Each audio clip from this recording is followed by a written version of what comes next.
Everything you need to know if you're considering a stay at the Hyatt Regency Waikiki Beach Hotel. In this video, I'm going to show you the neighborhood around the hotel, the common areas of the hotel, the inside of the Diamondhead Oceanfront View room. Food's definitely important, so I'll also be showing you the breakfast buffet, and then I'll conclude with an overall assessment and review of this hotel. Okay, first things first, let's talk about where the Hyatt Regency Waikiki is located. It is located here in Waikiki Beach. There's those two tall towers right there, and the Hyatt Regency, it's kind of on the south part of Waikiki Beach.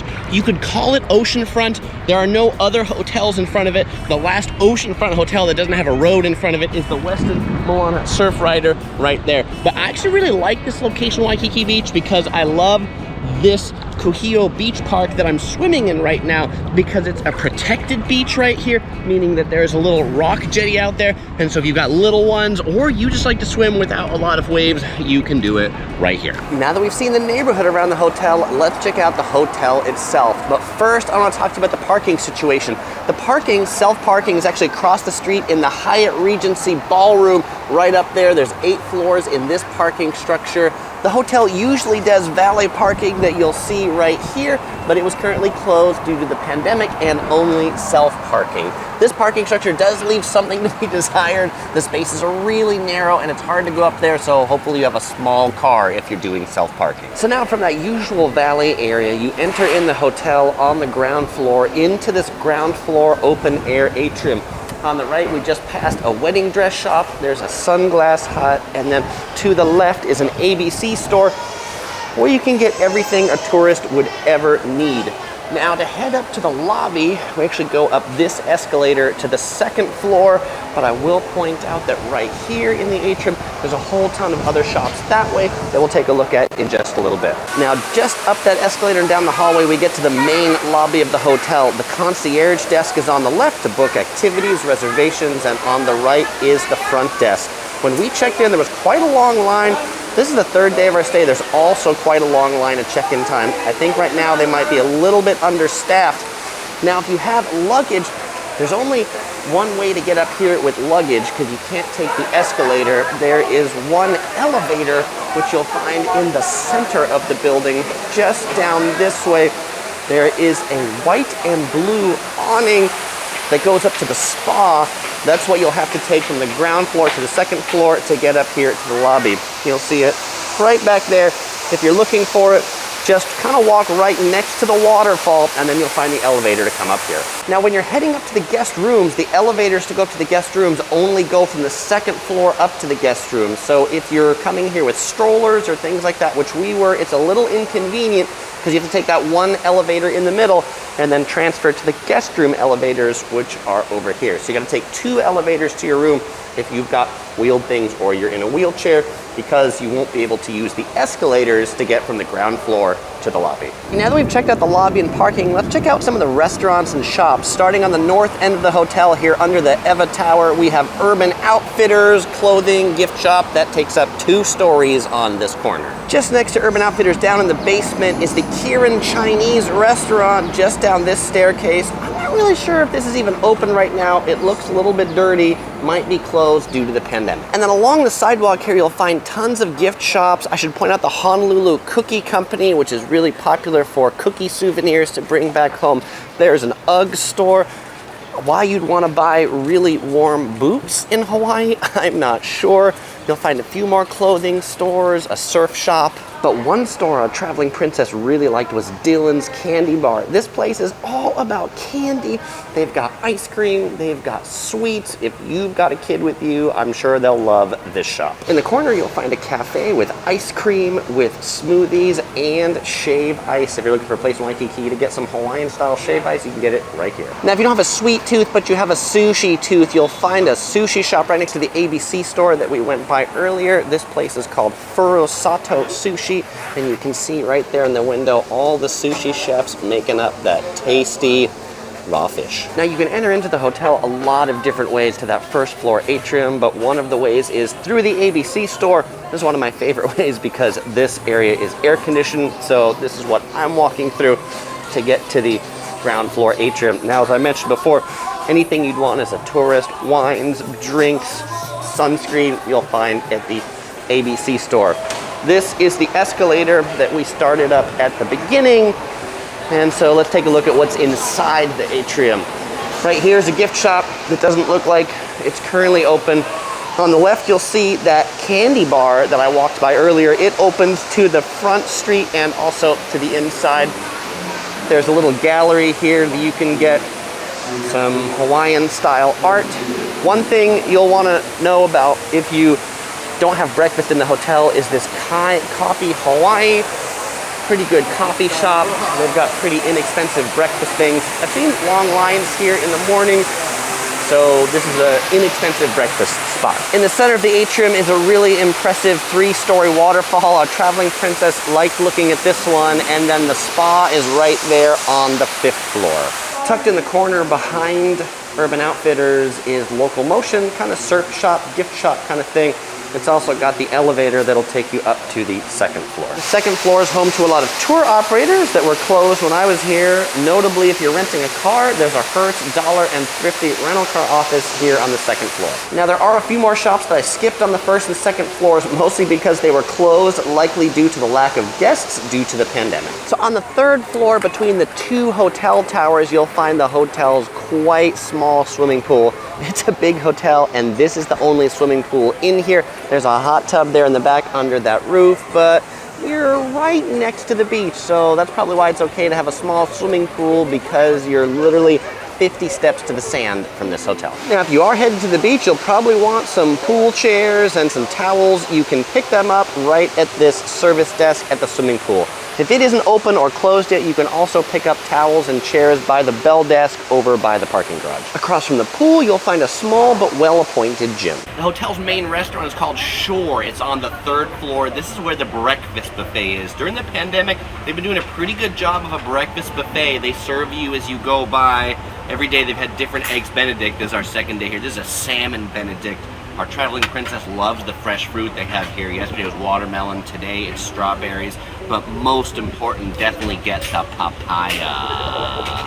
And at the Shore restaurant at nighttime, they light up torches, put lights on the tables. It's a pretty neat place to eat at night, and also have a view of the slightly dark beach. Waikiki, there's usually torches down there on the main street, but not right now.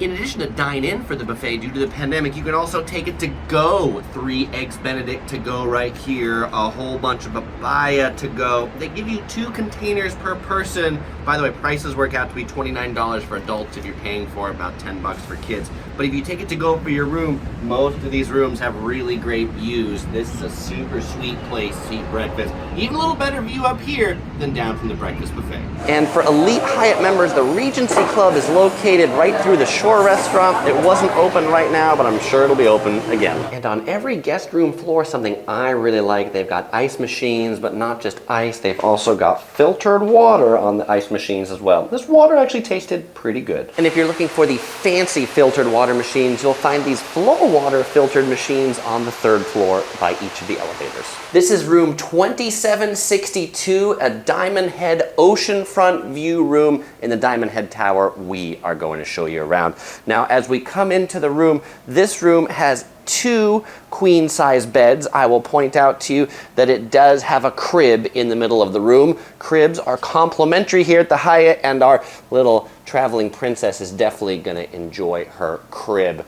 Beds have nice white sheets. Let's take a look here in the corner of the room. There's a nice chair that you can sit in and relax and drink out of your sippy cup, which is what we do because we're pretty refined that way. Now the balcony, this is the amazing part of the room to check out.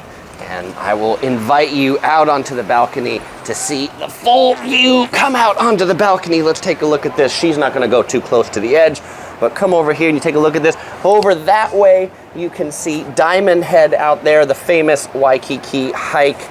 Down this way is my favorite part of Waikiki Beach because it's these protected swimming areas with no waves. And then just down that way, you can see like a gazillion surfers.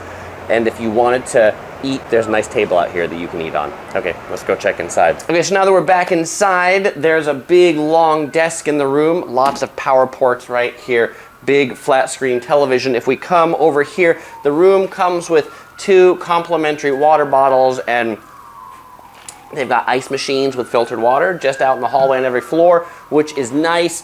If you wonder if the room has a refrigerator, it does right down here. And then if we look down here, there's a whole kind of coffee spread that has Hawaiian Paradise coffee and some Japanese green teas, because the Japanese love Waikiki, and I'm sure that's a big part of their clientele at this hotel. What else in this room? There's the closet right over here. It's a pretty good sized closet. It's got a couple of luggage racks, an ironing board, and they provide you a complimentary Hyatt Regency shopping bag to go shopping with. I always like that to take home as a souvenir. A couple drawers you can put things in, some shelves you can put things in. So just around this corner, I want to show you the bathroom, and something in the bathroom I'm going to show you, you'll definitely know it caters to Japanese tourists that are coming here. But this part of the room, the sink part of the room, it's really big, great echo chamber, nice sink. But if we come over here to the toilet part of the room, you will see that the toilet right here is a Toto washlet toilet. That's the one that actually, if you come in and take a look at here, you can see it has the control panel on the wall where you can wash your front, you can wash your rear, you can make it oscillate, pulsate it, save settings for 2 different users, and even dry yourself. That is pretty fancy. Here, this is a really nice shower. It's got a fixed head, it's got a handheld unit, which I really like. Looks like it was recently replaced, and they've got these Nahula Spa shampoos, nice big size soaps. I like those. And a really nice touch in that crib, there was baby shampoo and baby powder and a baby blanket that says baby on it so that nobody steals it. Yeah, I'm talking to you, Topher. I know you look pretty comfy, but you can hear the traveling princess. She wants her blanket back. Okay, Topher, do you know what time it is? It's hotel review time. It's time to review the hotel, and for those of you who watch our reviews regularly, you'll know we rate hotels on a scale of 1 to 5 Tophers. And so Topher, how many Tophers does the Hyatt Regency Waikiki Beach get? 3.5 Tophers. 3.5 Tophers. So now we're going to tell you the pros and the cons of the hotel and tell you why it got 3.5 Tophers. By the way, we're out here on the balcony right now. We just finished our takeout breakfast buffet on our balcony table, which was pretty nice. Let's start with the pros. Great location, central to Waikiki Beach, in front of my favorite swimming area, Kohio Beach, where I started this video. I like swimming there because it's protected from the ocean waves, so great place for big kids and little kids to swim. It's also really close to the commercial district of Waikiki, and even though it's not oceanfront on the sand, there's nothing in front of it, so you have unobstructed ocean views if you have an oceanfront room. The room itself was clean. We slept well in it. We loved that they provided a crib. The room seemed to be recently remodeled with new furniture. The breakfast buffet was really good. In fact, I think this was the best breakfast buffet I've had in Waikiki Beach hotels. Another thing we really liked about the room, it's really big. This is the biggest of all of the Waikiki hotel rooms we've stayed in, so we had plenty of space to lay out our luggage. There was plenty of space to put that crib, and in the bathroom where the sink is, I think we could play Twister in there. I recently stayed at the Westin Moana Surf Rider. The room was so small in there, I actually had a hard time opening my suitcase in that room. Oh, and I can't forget having the ABC store right in the hotel, super convenient. Not just one, but 3 ABC stores, so no matter what part of the hotel you are staying in, or if you're at the swimming pool, you've got convenient store food right at your fingertips. And it's also really nice going to the beach that they provide not just beach towels, but they provide chairs, and they were good chairs that you could wear as a backpack. They gave those out at the pool, and so that was pretty nice too, because most Waikiki Beach hotels only provide towels for free, not chairs too. I also saw they had like boogie boards and some other things. We didn't take them with us, but they looked like they were things that could be taken down to the beach. So those are the pros. Now on to the cons. The first con, this hotel definitely feels like a 1970s type construction that was grand in the 1970s, but just doesn't feel all that grand now. There's some areas of the hotel, like the escalators, that were broken a few days we were here. So there's clearly a lot of deferred maintenance this hotel has. They've definitely remodeled the rooms and the guest room floors, but there's only so much they can do, I think, with the bones of this hotel.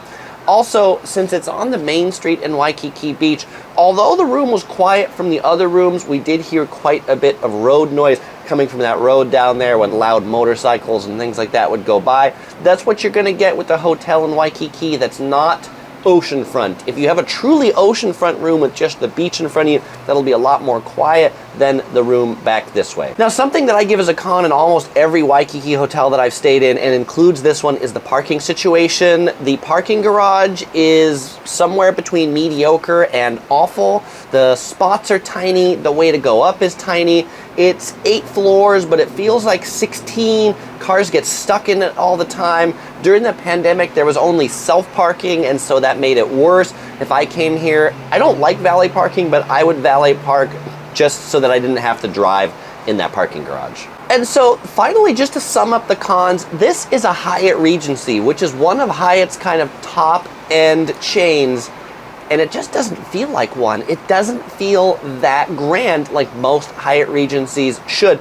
Maybe because it's by the beach, maybe because of the people who stay here, maybe because they don't charge enough for the room rates to maintain it like they should. We paid about $200 a night for our room for this trip here at the beginning of June. Maybe a little lower because of the pandemic, but we recently stayed at a Hyatt Place in Tokyo, which is a lower end chain than this Hyatt Regency, and that Hyatt Place was so much nicer. The furniture was so much nicer, the lobby was so much nicer. That Hyatt Place in Tokyo was really grand, and this Hyatt Regency just isn't. So, you know, part of that rating might be because of the expectation that comes with the Hyatt Regency. If this was like a Hyatt-centric or one of Hyatt's lower end chains, we might not expect as much. And I think that's actually something common, not just amongst us, but if you read the TripAdvisor reviews, people say that a lot too.